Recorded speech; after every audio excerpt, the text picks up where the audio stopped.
नमस्कार, मैं हूं अजय वत्स और आप देख रहे हैं महाबहस।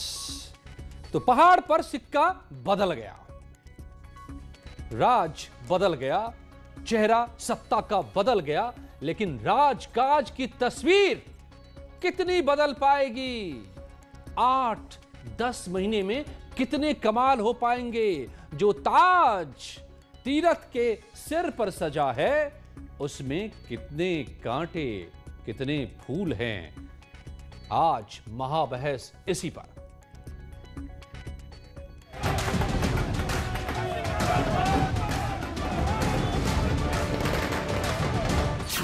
तीरथ का 1 साल, कितने होंगे कमाल? मैं एक छोटे से परिवार से छोटा सा कार्यकर्ता यहाँ तक भी पहुँच सकता हूँ, कभी मैंने कल्पना नहीं की थी। मैं एक स्वयं सेवक था, एक सेवक के रूप में काम कर रहा था, लेकिन मेरे नेतृत्व ने समय समय पे विश्वास किया, विभिन्न जिम्मेदारियां दी हैं, वो मैंने बखूबी निभाई हैं। मेरे मन में यहाँ का जो पर्यटन है, यहाँ का जो तीर्थाटन है, यहाँ का स्वास्थ्य चिकित्सा, उसको ठीक करने का काम हम करेंगे, आम जन को सुविधा दे सके। मुख्यमंत्री जी ने जो एक आधार बनाया है 4 साल में, उसमें एक भविष्य के लिए एक भव्य इमारत बनना है, उसकी आधारशिला रखी जा चुकी है। अब 1 साल में जनता तक वो संदेश लेके जाना है। चुनौतियों पर भारी पड़ेगा तीरथ का अवसर। वर्तमान में मुख्यमंत्री का चेहरा बदल रहा है, लेकिन चेहरा बदलने से कोई विशेष फर्क नहीं पड़ेगा। सोच बदलनी होगी और इन परिस्थितियों में सत्ता परिवर्तन स्पष्ट दिखाई दे रहा है और लोग कांग्रेस पर भरोसा जता रहे हैं। अब नए वाले टीएसआर कितना काम करेंगे 8-10 महीने में? वो मुख्यमंत्री की कुर्सी संभालेंगे या केवल घोषणा मंत्री रह जाएंगे, ये देखने वाली बात है। तीरथ का ताज कांटों का या फूलों का? मौका एक है, वक्त कम है, मगर चुनौतियां हजार हैं तीरथ राज के सामने। तो क्या बाजी पलटकर बाजीगर बन जाएंगे अगले चुनाव तक आते आते? आइए पूछता हूं, समझते हैं। आज महाबहस में मेरे साथ नेहा जोशी, बीजेपी की प्रवक्ता, सूर्यकांत धस्माना साहब, प्रवक्ता कांग्रेस के। बड़े खुश नजर आ रही है कांग्रेस आज। क्या वाकई मौका मिल गया है क्या कांग्रेस को बाजी पलटने का?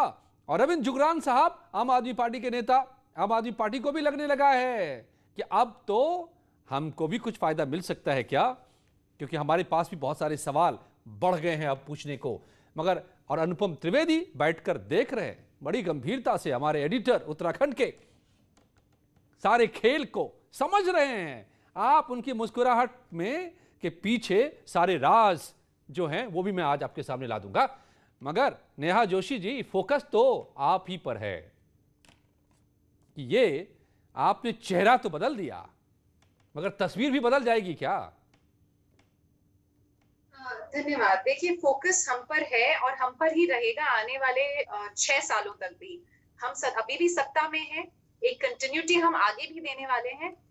सिर्फ जैसे एक रिले रेस होती है ना, कि एक हाथ से बेटन दूसरे के हाथ में पकड़ा दिया जाता है, बस वही प्रक्रिया यहाँ पर हुई है। बाकी नीतियां वही हैं, जो हमारी रीति है वो वही है, काम करने का जो तरीका वो सेम है। तो जनता के बीच में पहले भी काम करते आए हैं, जो विकास कार्य चल रहे थे वो अविरल आज आगे भी चलते जाएंगे। तो फोकस हम पे ही रहेगा आगे भी, मैं आश्वस्त करती हूँ आपको। नहीं, अगर नीतियां भी वही, पार्टी भी वही, सरकार भी वही, तो विपक्ष पूछेगा तो फिर ये चेहरे का बदलना क्यों? इसकी क्यों, क्या जरूरत पड़ गई? देखिए, सबसे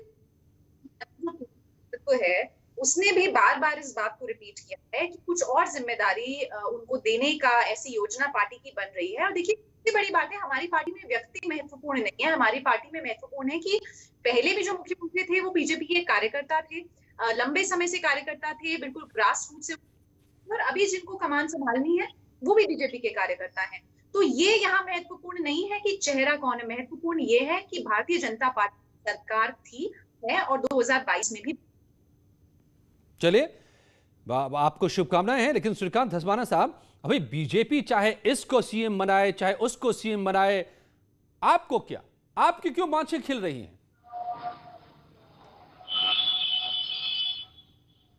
को निप हो हमें कहानी, कौन राजा हो जाए हमसे क्या मतलब है, तीरथ सिंह हो या त्रिवेंद्र सिंह हो। भाई इस प्रदेश की जनता ने न तो त्रिवेंद्र सिंह जी के नाम पर वोट दिया था, न तीरथ सिंह जी के नाम पर वोट दिया था।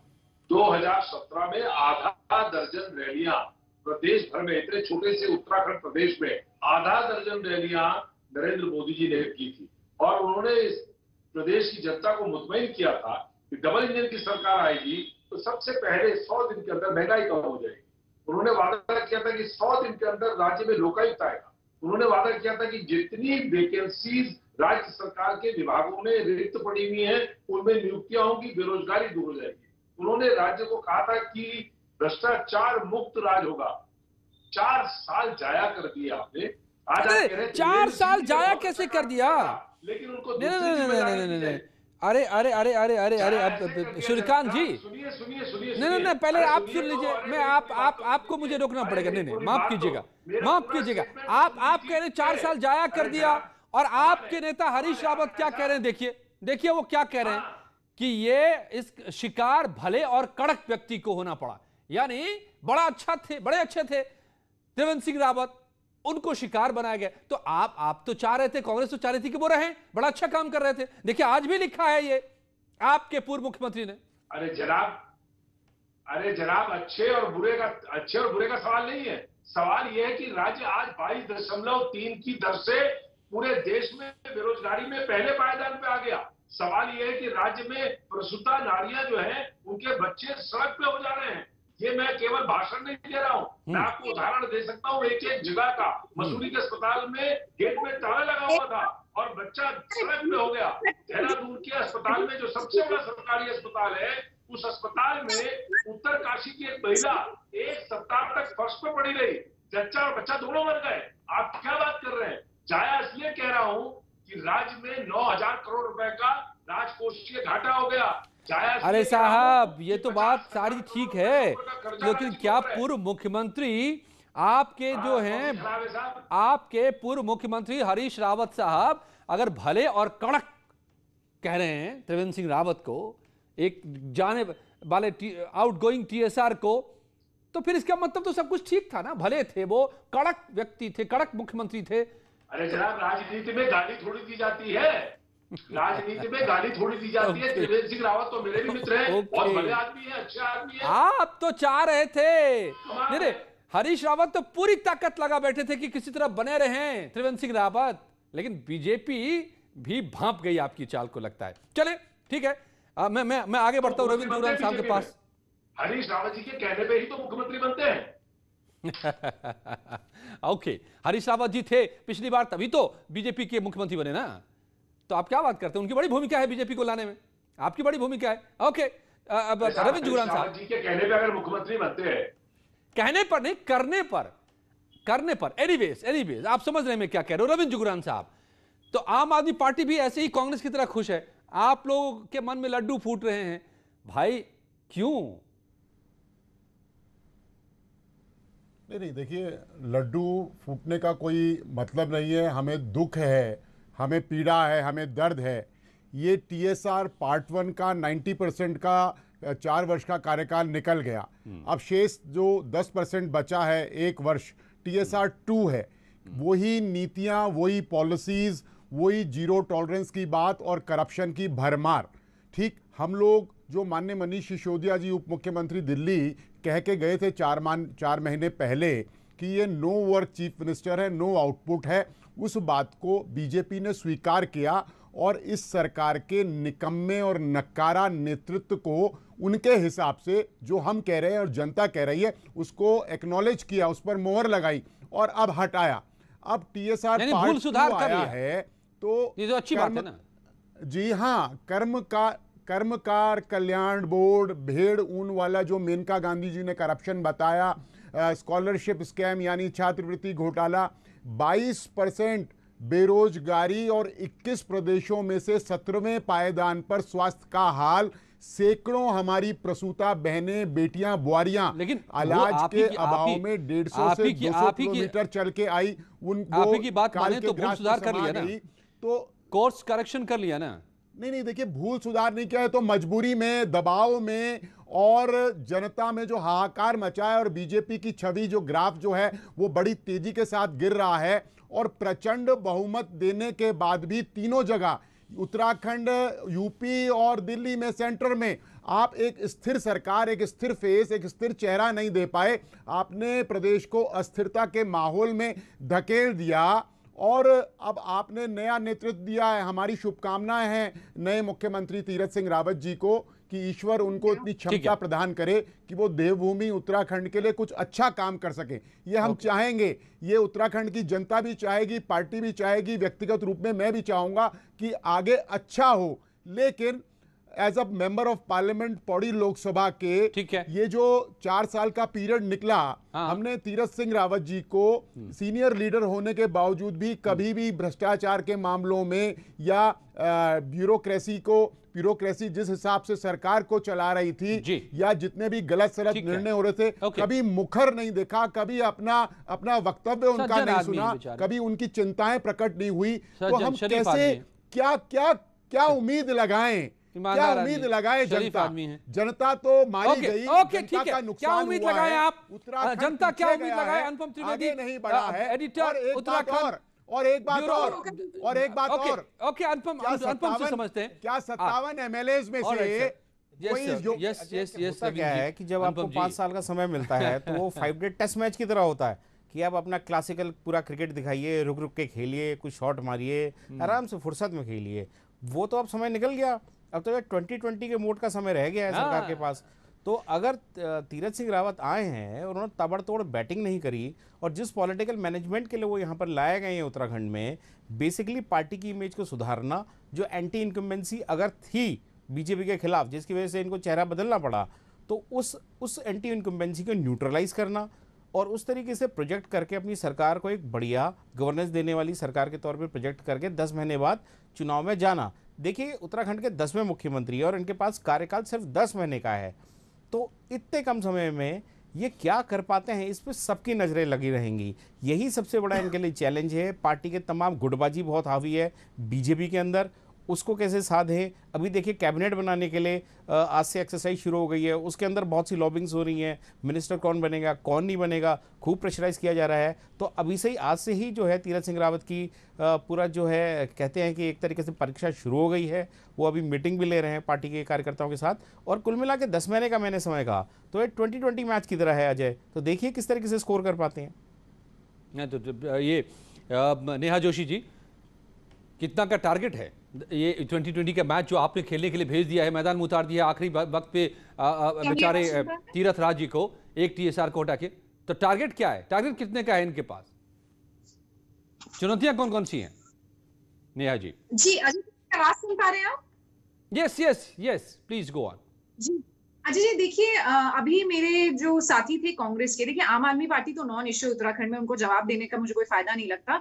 हालांकि जो कांग्रेस के मेरे साथी हैं उन्होंने जो बातें कही, देखिए पिछले 4 साल में विधानसभा चुनाव के बाद हमारा प्रदेश ने लोकसभा चुनाव देखा, उसके बाद पंचायत चुनाव, निकाय चुनाव, कई चुनाव हमारे प्रदेश में हुए, बाई इलेक्शन भी हुए, और एक के बाद एक जनता ने जो त्रिवेंद्र सिंह रावत जी के नेतृत्व में सरकार चल रही थी भाजपा की, उसके कार्यों पर मुहर लगाई और हर माइलस्टोन पर हमें जीत मिली है, बढ़त ही मिली है पहले से।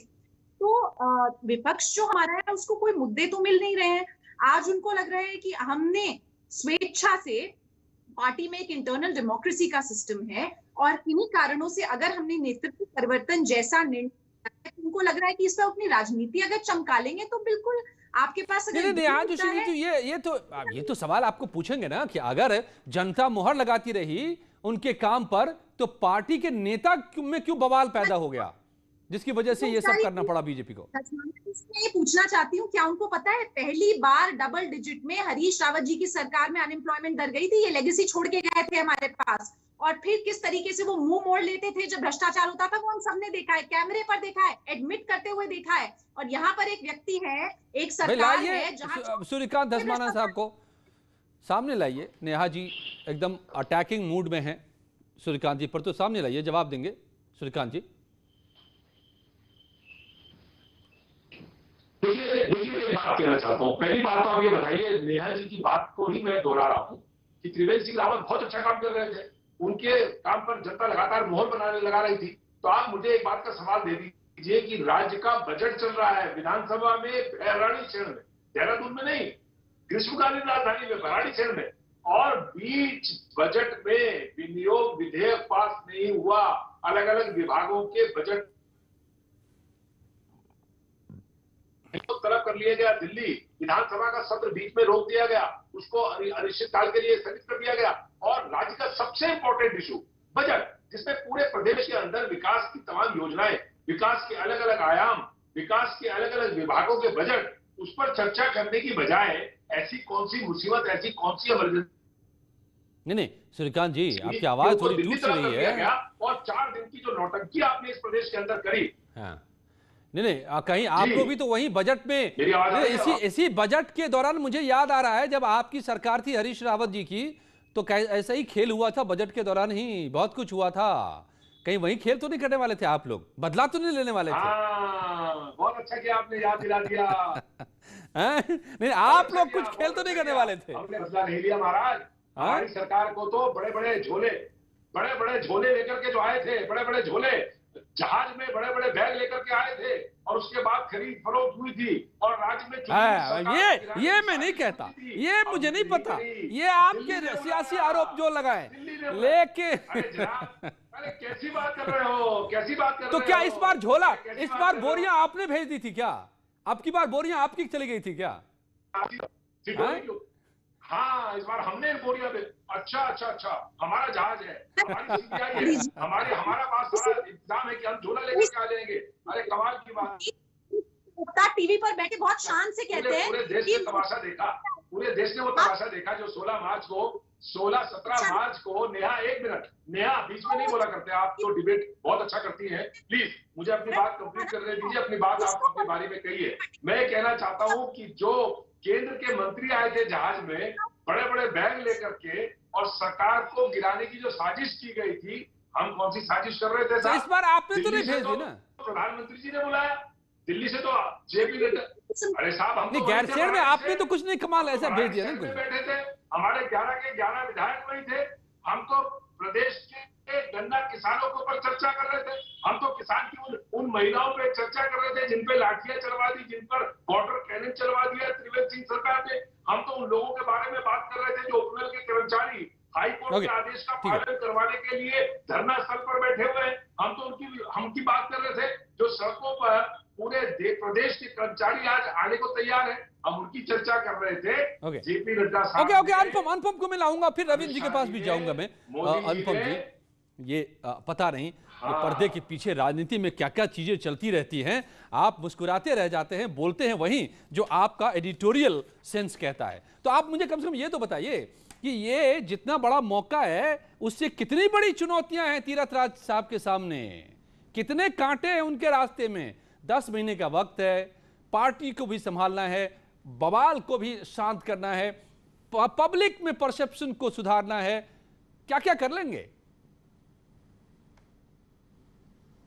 बिल्कुल अजय, देखिए अभी जो मुझे लगता है इमीडिएटली चैलेंज जो नए मुख्यमंत्री के सामने होगा, स्टेट अभी 3 बाई इलेक्शन को फेस करेगा। एक ये एमपी है, ये अपनी सीट को इनको छोड़ना पड़ेगा, वहाँ एक बाई इलेक्शन होगा। फिर उसके बाद जिस विधानसभा सीट से चुनाव लड़ेंगे, जहाँ की सीट खाली होगी वहाँ वो जीत के आएंगे। एक सल्ट का बाई इलेक्शन होना है, एक विधानसभा पहले से खाली है, वहाँ का विधायक की मौत हो गई थी, वहाँ बाई इलेक्शन होना है। देखिए अभी तक जितने भी चुनाव बीजेपी जीती है उत्तराखंड में, चाहे वो लोकसभा के हों कहीं के हों, वो सबको पता है कि वो ब्रांड मोदी के नाम पे जीते हैं, कोई स्थानीय लोकल लीडर्स की इमेज पे नहीं जीते गए हैं वो चुनाव। और अब जो है, अब ऐसा मौका आया है क्योंकि पार्टी सत्ता में है, अब इनका लिटमस टेस्ट है कि जो स्थानीय चेहरों पे चुनाव जीता जाएगा उनकी इमेज काउंट करेगी। मुझे याद है 2 साल पहले यहाँ पे स्थानीय निकाय के चुनाव हुए थे, लोकल बॉडी के चुनाव हुए थे। हरिद्वार में बीजेपी हार गई, वहाँ कांग्रेस का मेयर बन गया। रुड़की में एक इंडिपेंडेंट मेयर बन गया, बीजेपी खिसक के 3रे नंबर पे चले गई थी। कोटद्वार में कांग्रेस जीत गई थी। तो इस प्रकार की चीज़ें हैं कि जो बीजेपी को ऐसा नहीं है कि सेटबैक नहीं मिला। तो ये बड़ा चैलेंज होगा कि 3 चुनाव में कैसे नैया वो पार्टी की पार लगाएं। उसके बाद जैसे मैंने कहा, गवर्नेंस पे अपनी थोड़ी छाप छोड़नी पड़ेगी, ब्यूरोक्रेट्स पे किस तरीके से लगाम लगाते हैं। उत्तराखंड में ये बहुत बड़ा इशू रहा है कि नौकरशाह या सरकार चलाते हैं, नेता नहीं चलाते। तो इस इमेज से उन्हें पार पाना पड़ेगा। साथ में जितना फैक्शन है बीजेपी के अंदर, तमाम गुट हैं, कांग्रेस से आए हुए नेता बीजेपी के अंदर हैं, वो असंतुष्ट पड़े रहते हैं। उन सारे ग्रुप्स को कैसे एक साथ एक छत के नीचे लाएं ताकि जो अगला चुनाव है, 57 सीटें पिछले बार जीते थे, उतनी नहीं भी जीते तो उसके आसपास तो नहीं। तो ये बहुत बड़ा काम है और आज से उनकी परीक्षा शुरू हुई है। तो अब बीजेपी की भी धड़कनें जरूर बढ़ी होंगी। बहुत कैलकुलेटेड उन्हें एक डिसीजन लिया है कि अपना एक मुख्यमंत्री का चेहरा बदल दिया है। और ये पहले बार हुआ है 2014 के बाद जब किसी राज्य में इस तरीके का एक्सपेरिमेंट किया गया। तो बीजेपी के लिए भी एक ये बड़ा क्या कहते हैं कि बड़ा ध्यान से देखने वाली चीज होगी कि एक्सपेरिमेंट किसी स्टेट में काम करता है या नहीं करता है। जी अजय, एब्सोल्युटली। तो चुनौतियां बड़ी हैं और इसलिए हम पूछ रहे हैं और कह रहे हैं कि कितने फूल हैं इस ताज में और कितने कांटे। मगर रविंद्र जुगरान साहब, अगर ये सब कुछ कर ले गए और जैसा कि बीजेपी कह रही है कि कर ले जाएंगे नए टीएसआर, तो फिर तो बाजीगर कहला जाएंगे भाई। देखिए बंधुवर, सबसे पहले तो 57 का प्रचंड बहुमत देने के बाद बीजेपी ने जनादेश का अपमान किया। दो बाई इलेक्शन स्टेट को झेलने पड़ेंगे कि दो बाई इलेक्शन झेलने पड़ेंगे। एमएलएज में कोई इतना योग्य नहीं था, कोई इतना अच्छा आदमी नहीं था कि जिसको आप मुख्यमंत्री बना सकते थे। आप मेंबर ऑफ पार्लियामेंट को ला रहे हैं, दो चुनाव हमको झेलने हैं, एक सल्ट का चुनाव झेलना है। तो ये जनता को एक तो आपने अस्थिर कर दिया, स्टेट को अस्थिर कर दिया। दूसरी बात है, बीजेपी इस समय भारी अंतर कलह, अंतर विरोध, अंतर द्वंद्व से स्वयं में जूझ रही है। साथ में जो कांग्रेस का बड़ा फैक्शन है वो भी बहुत ही कलह को हवा दे रहा है। तो आज मैंडेट का अपमान हुआ, जनादेश का अपमान हुआ, एमएलएज में से चीफ मिनिस्टर का चयन न करके आपने मेंबर ऑफ पार्लियामेंट का चयन किया। तो ये सारी चीजें जो हैं, ये मुख्यमंत्री जी के ऊपर खुद सीबीआई इंक्वायरी अभी पेंडिंग है, जो अभी सब्जुडिस्ड है, विचाराधीन है माननीय सुप्रीम कोर्ट के अंदर। चीफ मिनिस्टर ऑफिस के सलाहकार ओएसडी पे करप्शन के अरे पुराने मुख्यमंत्री तभी तो हटाया गया उनको। नहीं, हम तो सबकी भी बात करेंगे। ये दोनों टीएसआर हैं, वो भी टीएसआर थे, ये भी टीएसआर हैं। अब जो एक्स टीएसआर हैं यानी कि टीएसआर नंबर 1, उनके ऊपर सीबीआई इंक्वायरी पेंडिंग है, सुप्रीम कोर्ट में मामला सब्जुडिस्ड है। नंबर 2, उनका ऑफिस बदनाम हो गया करप्शन के मामलों को लेकर। उनके सलाहकार जो है 200 करोड़ की इन्हीं चुनौतियों से पार पाना तो बाजीगर कहलाता है ना। मैं तो वही कह रहा हूं, चुनौतियां तो बड़ी है। पार तो इसलिए पाना पड़ा ना, जब हालात इतने थूथू होने लगी, जब इतनी छवि धूमिल होने लगी, तो ये मजबूरी का स्टेप था। और फिर चीफ मिनिस्टर में आप उनको बनाने जा रहे हैं क्योंकि बाकी मठाधीशों के जो जितने भी पावरफुल ग्रुप्स हैं वो आपस में लड़ते, इसलिए आपने ये रास्ता निकाला है। अब ये आने वाला समय बताएगा कि क्या उनकी नीतियां भी वही आगे जारी रहेंगी कि देवप्रयाग में आप गंगा जी के संगम पे आप हिल टॉप की दारू बेचेंगे। क्या आपकी शराब नीति नेशनल हाईवे को जो है स्टेट हाईवे और फिर स्टेट को डिस्ट्रिक्ट हाईवे की रहेगी? तो ये पॉलिसीज -22% बेरोजगारी पे है। ये तकनीक साथ नहीं दे रहा है। नेहा जोशी, कुछ लग रहा है जैसे वैसे आज की जो घटना है, कल से आज तक की घटना, उसमें जो पॉलिटिकल टेक्निक बहुत ही जो साथ नहीं देता नजर आ रहा था। चीजें खुलकर सामने आ रही है। वैसे आज हो रहा है बातचीत में भी आपके, आप जो है आप बोल तो रही हैं, कह तो रही हैं, लेकिन आ नहीं पा रही आवाज ठीक से। एक बार और कोशिश कीजिए नेहा, ये बताइए कि संभाल ले जाएंगे ना? आवाज आ रही है अभी? जी, मतलब आ रही है, थोड़ी बिखरी सी, थोड़ी टूटी सी, लेकिन जरूरत तो है बुलंद आवाज की, क्योंकि संभालना पड़ेगा। बिगड़ती बात को बनाना होगा आपको तो अगले 10 महीनों में। जी जैसे कुछ मुट्ठी भर आपके नेता जो अपनी खत्म होती राजनीति को बचाने के लिए आम आदमी पार्टी का सहारा लेने की इस प्रदेश में कोशिश कर रहे हैं। पहले तो ये बता दूं कि इन सरीखे लोग और आम आदमी पार्टी की राजनीति उत्तराखंड के राज्य में ना सिर्फ इररेलेवेंट है, बल्कि जनता उसको सिरे से पहले भी नकार चुकी है। जो मन गढ़ंत चीजें आज ये चैनल पर बोल रहे हैं, आप देखिए कि इन्होंने कहा कि पूरा पाप का घड़ा बढ़ चुका है, करप्शन के आरोप लग चुके हैं। भाई साहब, कौन से आरोप लगे, कौन से आंदोलन आप देख रहे हैं सड़कों पर? आंदोलन हुए थे हरीश रावत जी के खिलाफ और पूरे देश ने देखा था जिस तरीके से पूरा उत्तराखंड सड़कों पे उतरा था हरीश रावत जी की। अब आवाज आ रही है आपकी बुलंद। तो आंदोलन, ये जो आप टीवी पर बैठकर आपको लगता है कि आप बड़े बड़े सुंदर शब्दों का इस्तेमाल कहेंगे भ्रष्टाचार की पराकाष्ठा हो गई। अरे भ्रष्टाचार की पराकाष्ठा नहीं, विकास की पराकाष्ठा यहाँ देखने को मिल रही है। जो काम सोचे नहीं थे कभी उत्तराखंड में होंगे वो काम हो रहे हैं। जो रेल कभी सोची नहीं थी उत्तराखंड में पहुंचेगी, जो ऑल वेदर रोड कभी किसी ने सोचा नहीं था, वो काम उत्तराखंड में हो रहे हैं। गस्यारी योजना उत्तराखंड में लागू हो रही है। जो हमारी बहनें मरती थी, जानवर अटैक करते थे उनके ऊपर, उनकी भलाई के लिए योजना हम लेकर आए हैं। तो विकास की अगर बात करें तो अविरल धारा विकास की जो त्रिवेंद्र सिंह रावत जी ने शुरू करी है, वो तीरथ सिंह रावत जी उसको आगे लेकर जाएंगे और प्रचंड बहुमत के साथ एक बार फिर 2022 में हमारी सरकार बनी। तो मतलब बिगड़ती बात बन जाएगी अगले 10 महीनों में। देखिए, बात कभी बिगड़ी हो तो बनने की बात हो। हम तो कह रहे हैं कि हमने जो शुरुआत की थी, जो अलख जलाई थी त्रिवेंद्र सिंह रावत जी ने, उसको अंजाम तक पहुंचाने का काम तीरथ सिंह रावत जी करेंगे। समझ गए सूर्यकांत जी? आप बेकार आप लोग गफलत में जा रहे हैं, इतने खुश हो रहे हैं? कल आपके नामाधिकार ने पूछा त्रिवेंद्र सिंह रावत जी से कि आपको क्यों हटा दिया। त्रिवेंद्र सिंह रावत जी से पूछा क्यों हटा दिया, और उन्होंने कहा दिल्ली जाना पड़ेगा आपको इसके लिए। दिल्ली ने हटा दिया, मतलब सीधा बोला दिल्ली ने हटा दिया। अब उत्तराखंड में आज पूरे हालात जो हैं उसके लिए जिम्मेदार आप, और आप लोग भी तो दिल्ली ही जाते हैं। दिल्ली ने हटा दिया। अरे भाई ये बताइए, कौन सी नई बात है? नहीं, ठीक है, सब दिल्ली जाते हैं। मैं तो आपसे ये पूछ रहा हूँ कि इतने अच्छे काम नेहा बेटी ने बताए, इतने अच्छे काम त्रिवेंद्र सिंह रावत जी ने कराए, इतने आपदा में आला कोर्ट में आपदा आई। अब दिक्कत ये है नेहा, आपसे मैं उम्मीद नहीं करता कि आप बीच में बोले।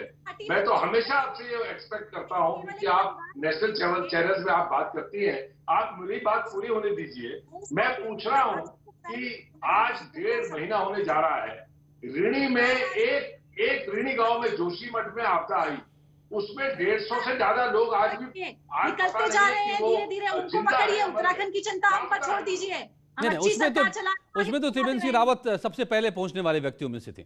ऐसा पहला कोई सीएम को मैंने देखा, हम खबर दिखा रहे थे, ये तो आपको मानना पड़ेगा। दैवीय आपदा थी। आप कैसी बात करते हैं? अरे आप कैसी बात कर रहे हैं? नहीं। वहां पहुंच करके पिकनिक मनाना था क्या?